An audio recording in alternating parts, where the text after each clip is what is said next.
Hi learners, hope you guys doing great. आज हम start कर रहे हैं हमारा लास्ट चैप्टर इस सीरीज का, that is your consumer protection. Guys we did it. 11 chapter इस सीरीज के आ चुके हैं, अपलोड हो चुके हैं। डे 1 से लेके डे 22 तक पूरा टाइम से चला है। ये वीडियो में रिकॉर्ड उसी दिन का जिस दिन हो रहा है, बट आज से मैं दो वीडियो रिकॉर्ड करूंगा। आज दो, कल दो, फिर दो, शायद तक फिर काम हो जाएगा। तो शुरू करते हैं। सबसे पहले कंसेप्ट क्या कहता है? Consumer protection. Consumer protection significance की भाई दोनों के लिए कौन सा एक्ट है अंडर एक्ट। एक पहला क्वेश्चन बनता है कि एक्ट कौन सा है कंज्यूमर का, that is the consumer protection act. Act कौन सा आ जाएगा? That will be the consumer protection act. एक सेकेंड, कंज्यूमर प्रोटेक्शन एक्ट 2019। अब इंपॉर्टेंस क्या है? क्यों कंज्यूमर इंपॉर्टेंस है? कि हमें कंज्यूमर को बचाना है किससे? सेल ऑफ एडल्टेड, कि भाई मिलावटी सामान में बासमती में रेगुलर चावल ऐड कर देना वैसा,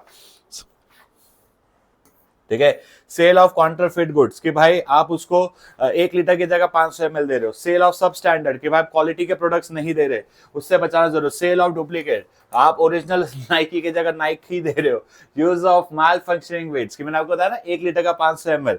ब्लैक होर्डिंग, की जो हम करते हैं ना काली बाजारी, कि हम स्टोर कर लेते हैं, सस्ता हो रहा है तब, फिर महंगा होगा तभी बेचेंगे। इनफीरियर सर्विसेज देना, ओवर चार्ज करना। जैसे आज कंज्यूमर का ओवर चार्जिंग का एक एग्जांपल, जैसे आप रेलवे में ट्रैवल करते हो, आपको पता है 10 की चीज 15 में देते हैं, 20 की पानी में देते हैं। आप लोगों को रूल पता है कि रेलवे में पानी की बोतल 12 रुपए की आती है, पर 15 रुपए चार्ज करती है, 3 रुपए वो एक्स्ट्रा है, वो नहीं देना चाहिए। डिफेक्टिव गुड्स दे देना।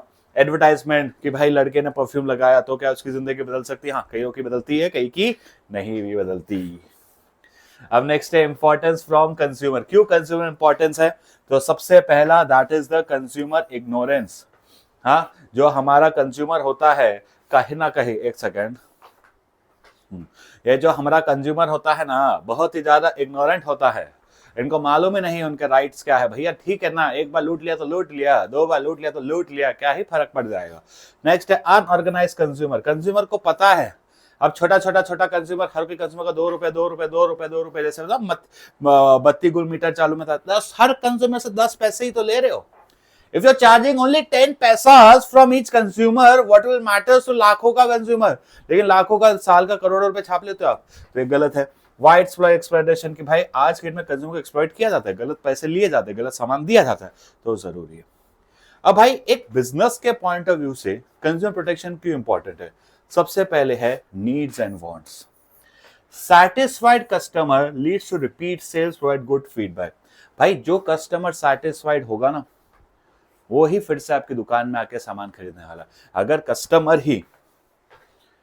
कस्टमर ही सेटिस्फाइड नहीं है तो वो नहीं आने वाला। अगर आज आपका कस्टमर सेटिस्फाइड है, आप चाहते हो फिर से आपकी दुकान में आकर सामान खरीदे, आपको लॉन्ग टर्म प्रॉफिट हो, तो हमें अच्छे से बेचना पड़ेगा। नेक्स्ट नीड्स, फिर नेक्स्ट क्या है? Business use. आज गाइस समाज की, हम सोसाइटी के land, labour, capital and resources को यूज कर रहे हैं, तो we need to make sure ना कि हम इन रिसोर्सेज को ढंग से यूटिलाइज करें, हम इन रिसोर्सेज को अच्छे से करें। Services would not empire public confidence. अगर आज हम सोसाइटी के रिसोर्सेज को ढंग से यूज करेंगे, तभी तो सोसाइटी हमें देगा। सोशल रिस्पॉन्सिबिलिटी, कंज्यूमर एक इंपॉर्टेंट ग्रुप है। देखो, स्टेक होल्डर्स वो लोग होते हैं जो हमारे बिजनेस में इंटरेस्ट रखते हैं। अब ये जो कंज्यूमर है, कंज्यूमर मेरे बिजनेस का एक बहुत बड़ा स्टेक होल्डर होता है, क्योंकि वो मैटर करता है कि मेरा बिजनेस आगे बढ़ेगा कि नहीं। तो हमें हमारे हर एक स्टेक होल्डर को साथ में लेकर चलना जरूरी है, and consumer is an important stakeholder. Next है मॉरल जस्टिफिकेशन। मॉरल ड्यूटी, भाई अंदर से जन्म से दे, भाई तुम किसी के साथ गलत कैसे कर सकते हो? As a teacher I always try कि मैं ज्यादा से ज्यादा जितना हो सके पढ़ाऊं। हो सकता है मेरी पढ़ाई किसी को अच्छी लगती हो, खराब लगती हो, जो भी लगती हो, वो उनका कॉल है। But as a moral ground, as a teacher, we have to be a good teacher. हमें अच्छा पढ़ाना चाहिए, अच्छा ज्ञान देना चाहिए। बच्चा जब भी डाउट पूछे, उसको डाउट सॉल्व करना चाहिए। तो एज अ बिजनेसमैन ये मेरी मॉरल ड्यूटी है, मॉरल ग्राउंड है कि मैं अपने कस्टमर्स को अच्छे गुड्स दूं, अच्छे सर्विस दूं, उनको अच्छे से ट्रीट करूं। नेक्स्ट है गवर्नमेंट इंटरवेंशन। अगर हम आज फालतू में कुछ गलत चीज करेंगे, जैसे मैगी बीइंग इतना बड़ा ब्रांड, उसने बीच में थोड़ी सी मिलावटें की थी, थोड़ा सा एडिशन किया था, और आज वो मार्केट से ही हट गया।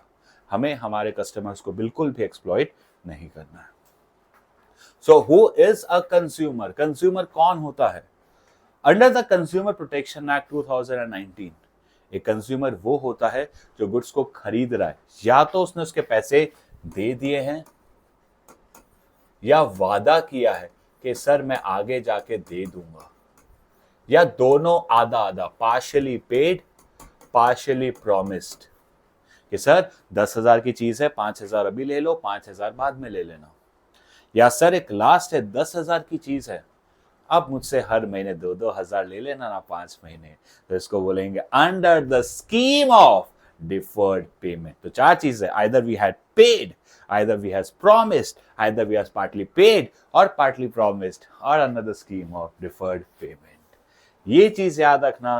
पहले कंज्यूमर प्रोटेक्शन एक्ट जो हमारा था वो सिर्फ और सिर्फ ऑफलाइन के लिए होता था, क्योंकि तब ऑनलाइन दुनिया नहीं थी, बट अब ऑनलाइन और ऑफलाइन दोनों में ये अप्लाई होता है। एक सेकेंड, मैं बार बार बीच में इसलिए जा रहा हूँ रिकॉर्डिंग देखने के लिए, क्योंकि आज है नहीं कोई स्टूडेंट, तो लास्ट चैप्टर था, छोटा चैप्टर था, मैं स्टूडेंट्स को बुलाया भी नहीं था। नेक्स्ट है कंज्यूमर राइट्स। तो सबसे पहला राइट होता है राइट टू सेफ्टी।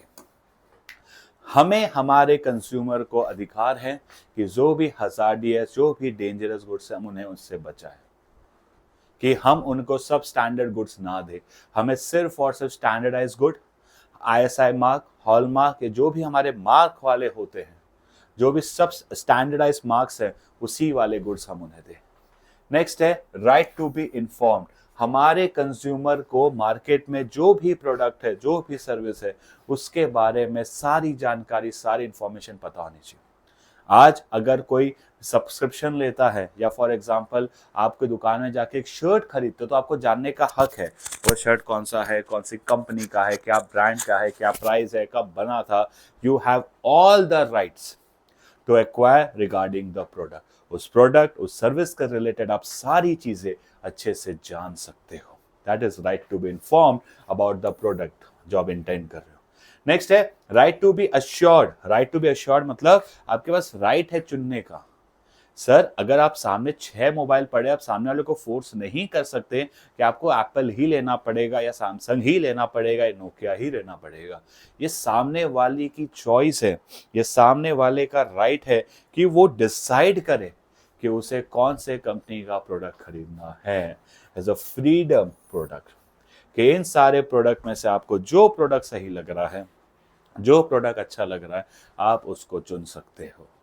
नेक्स्ट है राइट टू बी हियर। देखो अब there is a difference between right to be hear and right to seek redressal. अब राइट टू बी हियर्ड का मतलब क्या होता है कि भैया आपने एक प्रोडक्ट खरीदा, आपको वो प्रोडक्ट अच्छा नहीं लगा, या सर्विस अच्छी नहीं लगी, अरे कस्टमर केयर वाले अंकल आपका प्रोडक्ट बहुत खराब निकला है, ये तो चल ही नहीं रहा है, ये तो देखो खराब हो गया, तो क्या है आप कंप्लेन कर सकते हो। आपको लगता है ये प्रोडक्ट में कोई दिक्कत है, तो you can file a complain according to right to be heard. लेकिन sir right to seek redressal क्या होता है कि सर हमें रिड्रेसल, कंपेंसेशन देना। सर हमारा प्रोडक्ट खराब है, उसको ठीक करके दो। सर या तो पैसे वापस करो, रिफंड करो, माफी मांगो, जो आप कंपनसेशन मांग रहे हो। ये कंपनसेशन कहां पे आ जाएगा आपके product related? That is right to seek redressal. Next है राइट टू कंज्यूमर एजुकेशन। हर एक कंज्यूमर का अधिकार है कि वो एजुकेटेड रहे, उसको पता होना चाहिए कि उसके पास राइट्स क्या है, ये उसका जन्म सिद्ध अधिकार है। जैसे होता है ना इंडिया में, आप 18 साल के हो जाए तो आपके पास राइट है, वोट करोगे, वैसे ही यहाँ पे भी आपका अधिकार है कि आप कहीं ना कहीं अपने राइट्स जान सकते हो। नेक्स्ट है consumer responsibility. As a consumer हमारी क्या जिम्मेदारी होती है? ठीक है, be aware about various goods, की मार्केट में क्या गुड्स और सर्विसेज है। एज अ कंज्यूमर मार्केट में पता होना चाहिए ना क्या गुड्स है, भाई ऐसा नहीं समझो। Second, we need to buy only the standardise goods. Third, learn about the risk, भाई आपने कोई फायर क्रैकर चलाते फिर हाथ से देखो तो सही कैसे जलाना है, फोड़ना है। You know should know the risk. Third, कि भाई इंफॉर्मेशन अच्छे से पढ़ो। आज जैसे एग्जांपल, कभी भी हम कोई भी दवाई खरीदे तो उसकी हमें मैन्युफैक्चरिंग डेट, एक्सपायरी डेट को बहुत अच्छे से स्टडी करना चाहिए। We need to make sure, क्या मेक श्योर करना चाहिए कि हमें हमारे प्रोडक्ट की एकदम फेयर डील मिल रही है, हमें हमारे प्रोडक्ट की सही कीमत मिल रही है। नेक्स्ट, बी ऑनेस्ट, ईमानदारी से काम करो। हमें कैश बिल लेना है, अगर कुछ भी गड़बड़ दिखे तो क्या हमें कंप्लेन फाइल करनी है क्या? Yes, and respect the environment. Done. Ways and means हमारे में नहीं है।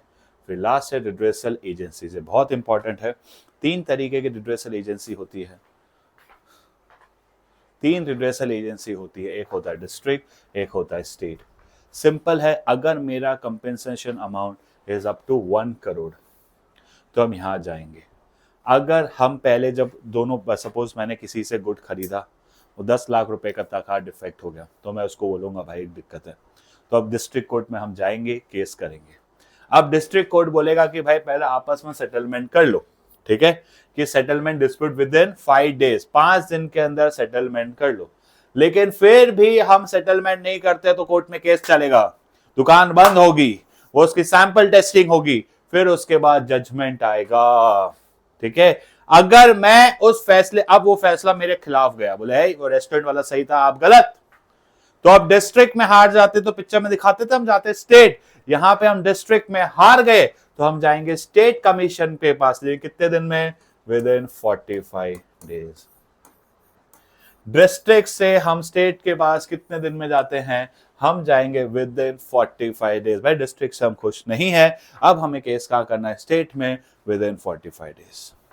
तो अब स्टेट में कौन केस कर सकता है? एक वो जो डिस्ट्रिक्ट से हार के स्टेट में आया है, और दूसरा वो जिसका कंपेंसेशन अमाउंट 1 करोड़ से ज्यादा पर 10 करोड़ से कम है। 1 करोड़ से ज्यादा पर 10 करोड़ से कम है, तो वो केस कर सकता है, और जो डिस्ट्रिक्ट से हारा है वो स्टेट पे आ सकता है। ये 2 लोग डायरेक्टली आ सकते हैं। अब यहां पे भी केस चला, यहां हम हार गए, अगर हम फिर से हार गए तो अब डिस्ट्रिक्ट से नेशनल पे, स्टेट से नेशनल में कितने दिन में जाओगे?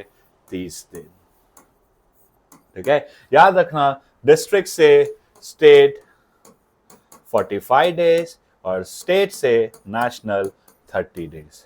अब नेशनल में भाई मैटर ऐसा हो गया कि होटल खरीदने की बात हो गई थी 15 करोड़ का, मैं होटल खरीद, मैं पूरा होटल में मैंने दावत रखी थी, मैंने सब सेलिब्रिटी, सब उसको बहुत प्रीमियम सब लोगों को बुलाया था। अब अगर वो मैंने नहीं किया तो अब 15 करोड़ का केस है। 10 करोड़ के ऊपर कुछ भी केस हो, वो डायरेक्टली कहां चला जाएगा? नेशनल। और अगर हम नेशनल के फैसले से खुश नहीं हैं तो हम किधर चले जाएंगे? इंडिया का सबसे बड़ा कोर्ट, सुप्रीम कोर्ट। ये भी कितने दिन में? 30। तो याद रखना, डिस्ट्रिक्ट से स्टेट 45, स्टेट से नेशनल 30, और नेशनल से सुप्रीम कोर्ट भी 30, ठीक है। Last topic, what are the relief available to a consumer, कि भाई इसमें मैं याद कराता हूं RRRR। सबसे पहले remove the defect product, replace, refund the price, और उसके बाद पे a reasonable amount of compensation. Remove, replace, refund and पे रीजनेबल अमाउंट।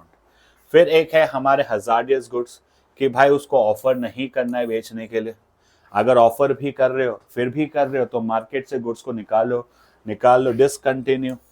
और लास्ट क्या है, इसके बाद भी कर रहे हो तो लास्ट क्या होगा कि stop the production of hazardous goods. और पुनिटिव डैमेज मतलब उसके रिलेटेड, कि भाई अब मैंने फॉर एग्जांपल केस किया था, तो केस करने के लिए लॉयर का खर्चा, ये खर्चा, जो मुझे मेंटल स्ट्रेस हुआ है, वो सब भी आपको मिलेगा। इसी के साथ हो गया जो भी टॉपिक आपको इधर पढ़ना खत्म। As we can say that सारे BST के 1 शॉट खत्म हो गए। प्लीज कमेंट में जरूर बताना है ये 12 चैप्टर्स कैसे लगे। Thank you, see you, bye guys.